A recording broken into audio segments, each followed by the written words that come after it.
کہ آج ہمارے سلیبس سے مسلم فریڈم فائٹرز کے نام نکال دیے گئے.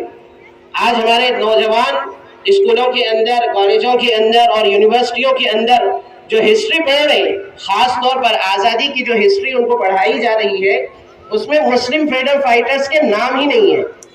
لے دیکھیں ایک دو نام ہمارے سامنے آتے ہیں اور ہمارے نوجوان انہیں کو فریڈم فائٹر سمجھتے ہیں. مولانا ابوالکلام آزاد اور زیادہ سے زیادہ مولانا محمد علی جوہر، ان لوگوں کے نام آتے ہیں. اور ان کے علاوہ کتنے مسلم فریڈم فائٹرز تھے جنہوں نے اپنی جانوں کا نذرانہ پیش کیا اور آزادی کے خاطر انہوں نے اپنی شہادتیں پیش کی. ان کے نام بھی ہم کو پتہ نہیں ہے. تقریباً 61,000 مسلمانوں نے آزادی کے لیے شہادتیں پیش کی ہے. 61,000 مسلمانوں نے.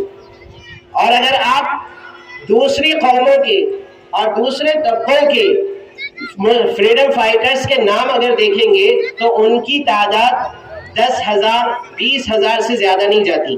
مسلم فریڈم فائٹرز کی تعداد 61,000 ہے. 61,000 مسلمانوں نے اپنی جانوں کو قربان کیا ہے اس ملک کو آزاد کرنے کے لیے.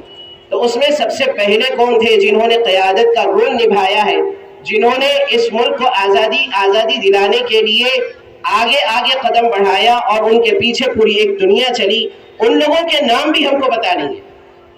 جیسے میں نے کہا کہ صرف مولانا ابوالکلام آزاد اور مولانا محمد علی جوہر انہی کا نام لیا جاتا ہے. علی وردی خان کو کون جانتا ہے؟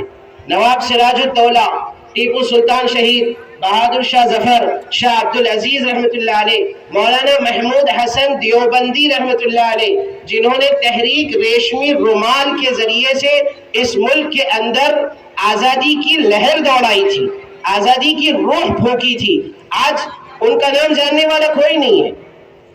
انگریزوں نے کالا پانی کے اندر جب ان کو سزا دی اور ان کو قید کے اندر ڈال دیا گیا تو ان کے شاگرد مولانا حسین احمد مدنی رحمۃ اللہ علیہ تاریخ کے اندر یہ بات لکھتے ہیں کہ میرے استاد کو جیل خانے کی کال کوٹریوں کے اندر آگ کی سلائی لا کر ان کی پیٹھ میں ڈال دیا جاتا تھا اور ان سے یہ کہا جاتا تھا کہ محمود حسن ہمارے حق میں فتویٰ دے ورنہ تجھے ایسے ہی تڑپایا جائے گا. تو محمود حسن دیوبندی رحمۃ اللہ علیہ یہ فرماتے تھے کہ میں بلال کا غلام ہوں جس نے توحید کے خاطر اپنی جان دی تھی. آج میں اپنے وطن کے خاطر اپنی جان دوں گا. ہمارے اسلاف نے دی ہے. آج ہم لوگوں کو اپنے اسلاف کی قربانیوں کو یاد کرنے کی ضرورت ہے. آزادی کا سب سے پہلا اور سب سے پہلا تقاضا اور سب سے پہلا حق یہ ہے کہ ہم اس اللہ کا شکر ادا کریں جس نے ہم کو یہ آزادی کی نعمت عطا فرمائی ہے. اس لیے کہ آزادی ایک نعمت ہے اور نعمت میں اضافہ اللہ تبارک و تعالیٰ شکر پر کرتے ہیں. لئن شکرتم لأزیدنکم، تم شکر کرو گے میں اپنی نعمتوں میں اضافہ کروں گا. ہم آزادی کی نعمت سمجھیں. آج ناشکری ہمارے پاس اتنی ہے کہ اسی ناشکری کی وجہ سے تکوینی طور پر ہم سے آزادیاں چھینی جا رہی ہیں. ہر قسم کی آزادی ہم سے چھین لی جا رہی ہے. اظہار رائے کی آزادی، مذہب کی آزادی، ہر چیز کی آزادی.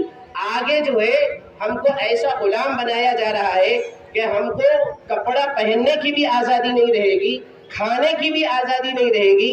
اور ہمارے پاس اگر جنازہ ہوگا تو جنازے میں مسلمان حافظ قرآن یا مسلمان عالم دین جنازہ نہیں پڑھائے گا بلکہ پنڈت آ کر ہمارا آخری رسوم ادا کرے گا. یہ ساری آزادیاں چھیننے کی ہم سے کوشش کی جا رہی ہے. آج بھی ہم خواب غفلت کے اندر ہیں. آپ اس زمانے کو یاد کیجئے جس زمانے کے اندر جنگ لڑی گئی تھی 1857 کی جنگ، جس کو انگریزوں نے دھوکے سے غدر کا نام دیا ہے. میں یہ بتانا چاہتا ہوں کہ ہمارے ایک طالب علم نے یہاں پر ایک اسپیچ دی. اس اسپیچ کے اندر انہوں نے یہ کہا کہ 1857 میں غدر ہوا. غدر کے معنی دھوکے کے آتے ہیں. اگر ہم بھی اس کو دھوکے کا نام دیں گے تو ہم میں اور انگریزوں کے بیچ میں کیا فرق رہا؟ انگریزوں نے اس کو دھوکے کا نام دیا تھا، وہ دھوکا نہیں تھا. انگریزوں کے خلاف لڑی گئی ایک منظم لڑائی تھی جو مسلمانوں نے اور غیر مسلموں نے مل کر لڑی تھی. انگریزوں نے اس کو غدر کا نام دیا تھا. انگریزوں نے اس کو دھوکے کا نام دیا، انگریزوں نے اس کو بغاوت کا نام دیا۔ اگر ہم بھی اس کو غدر کہنے لگے تو پھر ہم میں اور انگریزوں میں کیا فرق رہا؟ ہماری سوچ اعلیٰ ہونی چاہیے۔